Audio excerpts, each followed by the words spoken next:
So when I started thinking about AI in music creation, what we have to look at is the split. Over the course of human history, musical creators have always drawn inspiration from other cultures or other composers or folk songs, or using samples, loops and beats. Some people say, actually, what's the difference? People have been using Hans Zimmer's orchestral library for 30 years. Whenever you're collaborating with other people, and some people say, oh yeah, I'm using AI as my basic sparring partner or my session band, I think you would have to look at the split of how much you're actually handing over to somebody else. So I think in your head, especially if you say, I really want to create something original, I personally would have to look at, okay, how much of the split, how many points would I have to give to AI as my co-creator?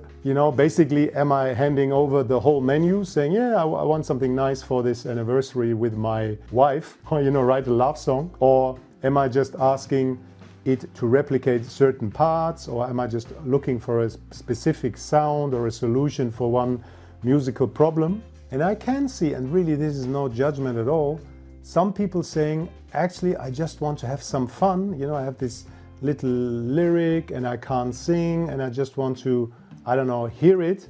And I'm just feeding it into AI. What's the harm?